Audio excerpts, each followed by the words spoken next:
for today's video, we're going to have the factors and multiples.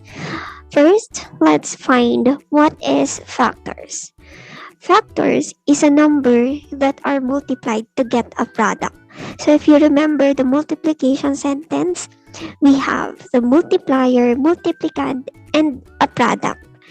So the multiplier and the multiplicand is a number that we multiply. Therefore, the multiplier and the multiplicand is the factors. So let's have an example. We have 2 times 3 is equal to 6, where 6 is a product and the number that we multiplied is 2 and 3, which is the multiplier and multiplicand that we defined it is a factor. So we can see 2 and 3 is what we call factor of number 6 or digit 6. So now since we know how to get the factors of a number, now let's proceed with our example. Example 1 is to let us find the factors of 12. So to get the factors of 12, we need to get the numbers that we multiply to get the product of 12. So let's list down the factors of 12. So the factors of 12 is 1 times 12.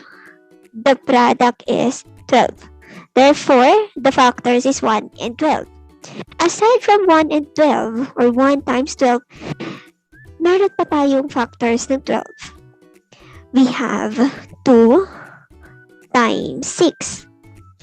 2 times 6 is equal to 12, which is a factor of 12 as well. 2 and 6 is also a factor of 12. If there is more factors of 12, we will list down it. Like 3 times 4 is also a factor of 12 since the product of 3 and 4 is 12. So kung wala na tayong makikitang factors ng 12 aside dito sa ating unang mga nilista, which is 1 times 12, 2 times 6, and 3 times 4, then we can find or we can list down the factors of 12 in ascending order. So, paano nga ba ang gagawin natin in listing down the factors of 12? So, to list down the factors of 12, we can list down it in ascending order. So, for example, 12 is equal to, we have 1, which is the smallest number. Next natin is 2, which is one of the factors of 12. We have 3, also a factor of 12. We have 4, a factor of 12, 6, and 12. If you noticed that all the multiplier and the multiplicand are listed in the factors of 12. Therefore, the final answers in finding the factors of 12 are 1, 2, 3, 4, 6, and 12. To further understand, let's try to find the factors of a number. Let's have this. To get the factor of 10, we need to get the numbers that are multiplied, which the product is 10. So the factors of 10 are 1 times 10 and 2 times 5. Since wala ng factors ang 10 aside sa 1 times 10 and 2 times 5, then we can list down the factors of 10 in ascending order. The first one is 1, which is given already. Then proceed tayo sa next factor, which is 2. After ng 2, we have 5. And then, the last number is 10, which is also given. So, the factors of 10 are 1, 2, 5, and 10, which is listed in ascending order. Now, to proceed with Another example, which is getting the factors or listing down the factors of 24, we need to find the factors of 24.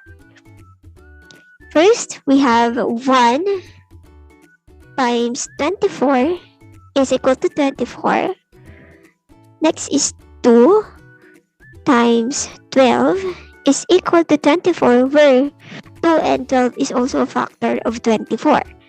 Next is we have 3 times 8 is also a factor of 24.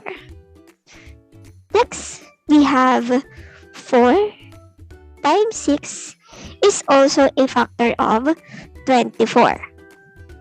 So do we have more factors aside sa 1, 24, 2, 12, 3, 8, 4, and 6? If none, we can list down the factors of our 24 in ascending order. The first or the lowest number that the lowest factors na meron tayo sa mga nakalagay dito is yung ating 1. Therefore, 1 is the first number. Next is 2. Next is 3. Followed by 4, which is one of the factors of 24. Followed by 6. Since we don't have 5, dahil 6 lang ang meron tayong factors ng 24, then we list down 6. Next is 8. Followed by 12. And the last factor of 24 is itself, which is 24.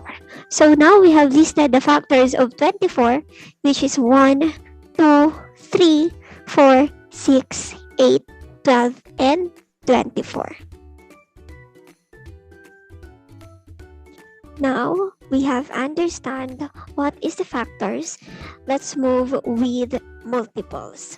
So, what is multiples? So, when we say a multiples, it is a number are obtained by multiplying it with another number. So, paano nga po ba ito? So, let us have an example. In our example, we're going to find the first 5 multiples of 12. So, ibig sabihin, we have the limit of first 5. And we are going to get the multiples of 12. So, how are we going to obtain a number by multiplying it with another number?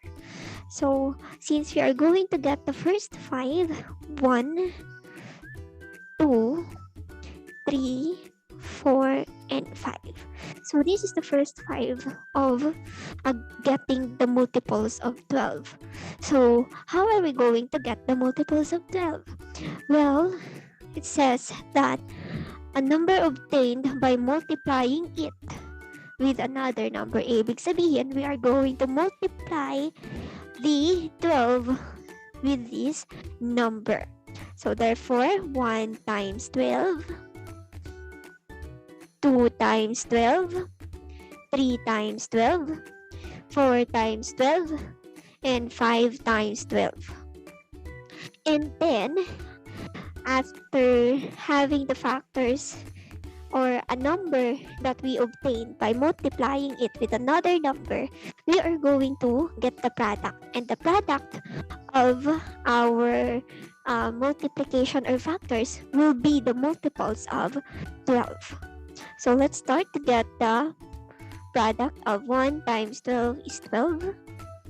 2 times 12 is 24. 3 times 12 is 36. 4 times 12 is equal to 48. And 5 times 12 is equal to 60. So again, the product will be the multiples of 12. Therefore, if we list down the multiples of 12 in ascending order, the multiples or the first 5 multiples of 12 is 12. The second is 24. The third multiple is 36. Fourth multiple is 48. And the fifth multiple is 60. So this is how we get the first or the multiples of a number. So to further understand the multiples, let's have an example.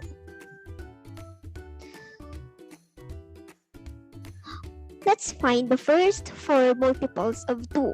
So it says that the first four, we are going to get only the first four of multiples of 2. So therefore, kung first four, 1, 2, 3, and 4. Then multiply it to the number that we are going to get, which is 2.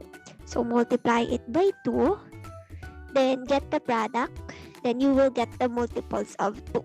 So 1 times 2 is 2, 2 times 2 is 4, 3 times 2 is 6, 4 times 2 is 8. Therefore, the first 4 multiple of 2 is our 2, 4, 6, and 8. So now let's have the last example. The first 5 multiples of 5. So we can have first multiple, second multiple, third multiple, fourth multiple, and fifth multiple. Then multiply it to the number 5, since we're going to get the multiples of 5. Multiply it by 5. Then 1 times 5 is 5. 2 times 5 is equal to 10. 3 times 5 is equal to 15. 4 times 5 is equal to 20. So this is equal. And 5 times 5 is equal to 25. Therefore, the first 5 multiples of 5 is 5, 10, 15, 20, and 25. So this is how we get the multiples of a number.